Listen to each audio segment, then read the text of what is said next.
After destroying my legs racing across Japan in a brutal 3-day ekiden race, I've decided the logical recovery strategy would be to climb an active volcano. You see, the word rest does not exist within a marathon monk's vocabulary. So today I'll be attempting to power my way up Mount Zao in Yamagata with the help of what Hypershell calls the world's most intuitive exoskeleton. Apparently this thing is designed to make movement feel more natural, powerful and efficient, which is ideal because right now I'm less Quadzilla and more Quad-zilch. Now I know what you're thinking, a midweek ran to Japan video, what is going on here? Well, it's your lucky day because today we've got a bonus episode. This one should be a bit of fun because I've been meaning to try out the exoskeleton for a long time and I thought this was the perfect opportunity to put it to the test and go and hike up this mountain here. So the last video was obviously the ekiden one and my body today is so banged up from that. I'm definitely going to need the power of this Hypershell X Ultra S. So let's equip this now, but man, the ekiden was so much fun. I don't think I've ever done a race that I've enjoyed that much before. Just the team factor of it made it legendary, like running with the boys. And it was non-stop drama till the very end. But I'm definitely feeling the after effects now and I've got this bad boy on. I'm fully equipped and now let's turn it on. We are engaged. Oh, it's a mad feeling this. It's like it's pulling my legs up. I was already a fridge freezer, but now I'm an absolute unit, a Terminator. Right, let's go hit this climb then. And it's a formidable foe that I'm facing today. Rising over 1,800 meters, Mount Zao is formed from a cluster of volcanoes and is famous for its green crater lake on top. Brace yourselves, a legendary journey awaits. God, this is gonna be a fun little adventure. You might actually be wondering, why I'm out here plowing up this mountain the day after the ekiden. Well, that is actually the secret to recovery. So I found one of the biggest game changers to get back into training and recover after a big race, like one of my marathons, is to instead of sitting around and doing nothing, you've got to get moving as quickly as possible. Don't let the body stiffen up, tighten up. Actually, just getting active like this, you'll thank yourself later. So I always do it actually after all my target marathons. And that's what a lot of the Japanese guys use for cross training. It's funny, so in the West, I know a lot of people do biking and swimming and stuff like that. I've never seen any of the Japanese guys do that. They almost exclusively go for these long walks, like if they're injured or trying to get extra like volume in. And you see, whenever you go to these training camp places, even like high schoolers, middle schoolers going for these power walks in between training sessions. And geez, as you can tell, I'm struggling breathing here. We might need to pump this up. I don't know if the camera's doing justice, but this is steep, man. Okay, let's connect to the app. So at the moment it's in eco mode. What if we put it in hyper? What do you reckon, 50? Let's try this one. So the description here is dynamic power for intense activities. Well, yeah, this is intense.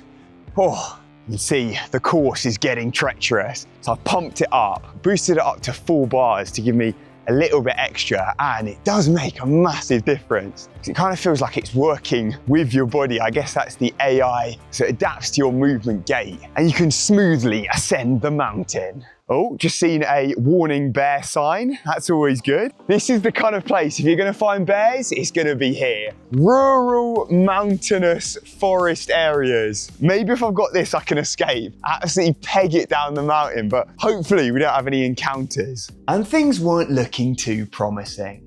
And there's a whole load of these sort of gravestones. Is it gravestones? These are some fallen soldiers. Maybe they were some of the bear victims. The path appears to have ended. Oh dear. Right, we've already got lost. This could be a long day out here. I've also got the challenge of every sign being in Japanese, so I've got to somehow try and read that.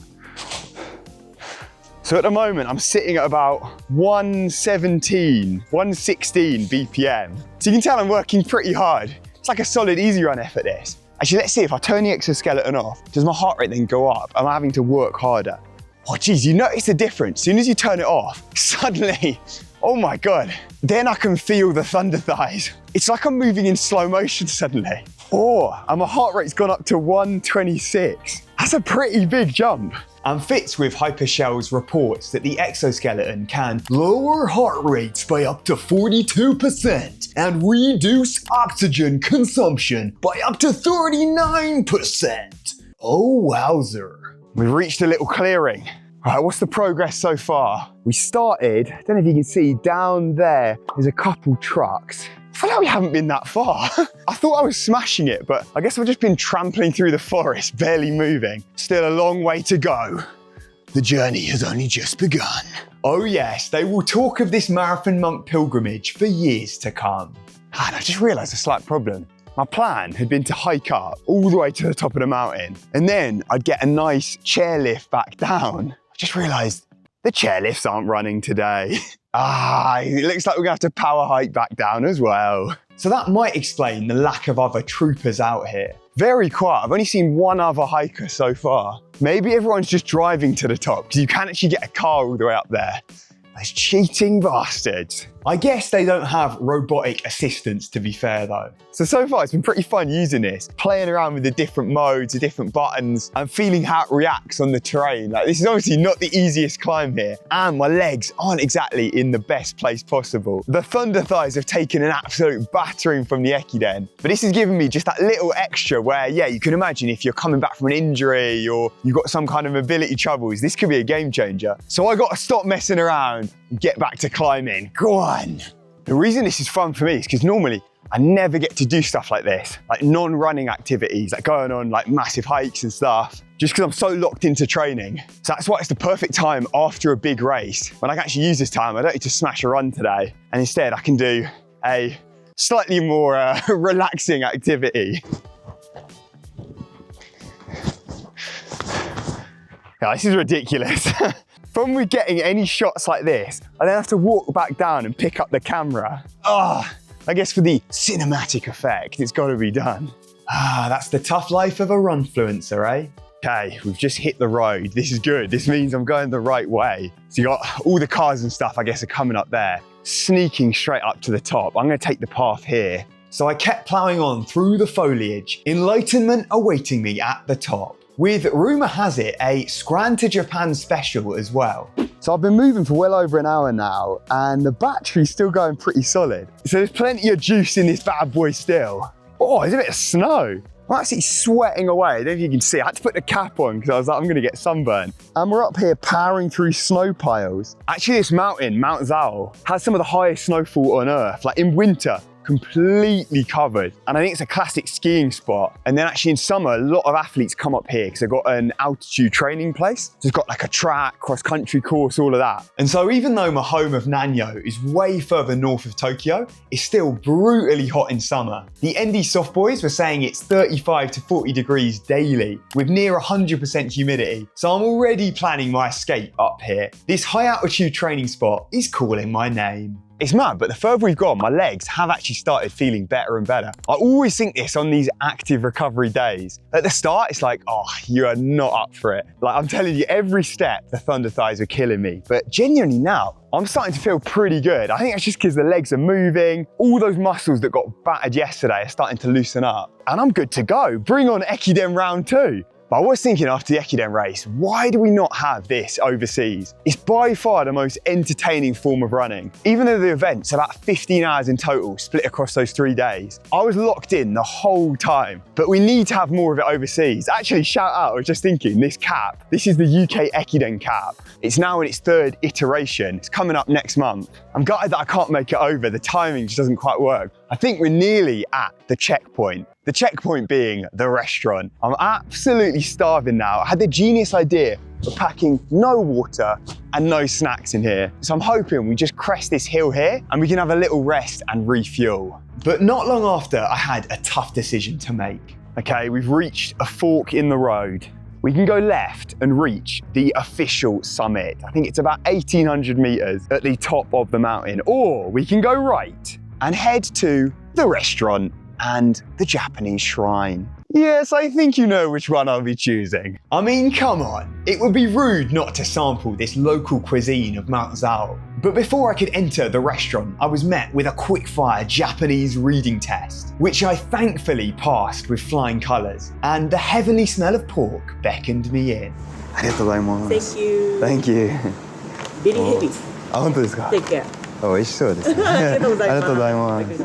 Now, obviously, the real reason for climbing up this mountain was to get some tasty treats. We've got the local specialty here. This is Japan premium pork cutlet from Yamagata, deep fried in a delicious looking bowl. It's called a donburi. Anything with rice on the bottom and then goodies on top. You cannot go wrong with that in Japan. Man, that's enough talk. Let's get into this. Oh, that is unbelievable. So it's kind of got the egg like mixed in there with the onions. And I don't know what the flavouring is that they've got in with it, but it goes so well with the pork. And then of course you've got your staple rice on the bottom. God, that was just in the nick of time. My energy was running low. I definitely needed a refuel, and then we can power on to the summit. The mission is not over yet. So I fired up the Ultra S once again and powered straight past these old ladies, leaving them for dust as I asserted my dominance over the mountain. Now I've just headed a little bit further up from the restaurant to this almost secondary peak here. There's a cool little Japanese shrine in the background. We've got the bear warning sign just to my left. It's all going down here, and I couldn't help but pick up a naughty little treat after that meal, you know, just to top up the energy stores. And this sounded unbelievable. So curry pan is already one of the nicest Japanese snacks. It's basically like a savory fried donut with curry in the middle, but this one is a specialty. This is the Zao Mountain gyutan version. So that's cow tongue inside this, in the curry. Take a look at that beautiful ball of goodness. And not a bad backdrop as well. The katsudon bowl was a winner. Let's see if this can deliver as well. Oh yes. So you see you got that curry in the middle, beautiful little fried dough on the outside. Cow tongue's actually a delicacy, so nice, but it's premium out here, costs a fair bit. So this wasn't exactly cheap. I guess we are on top of a mountain, so you can understand it's slightly overpriced. For the overall meal, gyutan curry pan plus the bowl of deliciousness, I'm gonna give it a Scran to Japan rating of 8.3. Mountain Zao is certified for Scran. So the idea of this Ultra S is to basically enhance human movement instead of replace it. So you basically travel further with less fatigue. And it suddenly had me thinking, oh, what if we had the top runners in the world wear this and then absolutely rip a race? Like, how quick could they actually go? Whack a little exoskeleton on Quad-zilch, Sarway. What could they be running in a marathon? Could we have like a 155? But now it's time for me to actually hit the summit, and what a view we've got here. So this is the Okama crater, you can see just in the distance here, formed by the volcanic eruption. And I don't know if you're picking it up on camera, but it's so windy here. It's actually freezing up on top. All that sweat from climbing up is cooled now. So I've got a little chilly, but the exoskeleton's still working, no problem. And now we've got to cross over and get up to the highest point to complete the challenge. So I put my geography degree to work as I admired the landscape before me. Ah, some bloody nice rocks these. Now, you know I'm normally so not techie or data-y or any of that stuff on this channel, but I gotta admit, it's actually pretty clever how this reacts. I guess that's the end-to-end AI just kicking in, how you can immediately stop, change direction, instant reactions on here. So going over this dodgy surface like this, it still feels completely natural moving. Okay, I think I can finally see the peak in the distance. There's a little hut over there. That's got to be it. We can't be far now. Come on, kick for the finish. Let's go. But this mountain wouldn't go down without a fight. Ah, we've ran into an issue. The shoes I'm wearing have absolutely no grip. Look at the bottom of them. They've been well and truly worn out, and we've got a full-on ice sheet. I have to try and go around the edge because even with the exoskeleton, I'm not making it up here. I've got more than enough power, but absolutely nothing when it comes to grip. Oh, try and squeeze through the gap here on the rocky surface. The final obstacle in my path. But they don't call it active recovery for nothing, and in the end, Mother Nature had no match for the world's first TUV verified end-to-end integrated consumer exoskeleton. And Quadzilla himself. And just like that, we have done it. Me and my Hypershell Ultra S have conquered Mount Zao. Woo! Light work. 1,840 meters have been ascended. And you know what?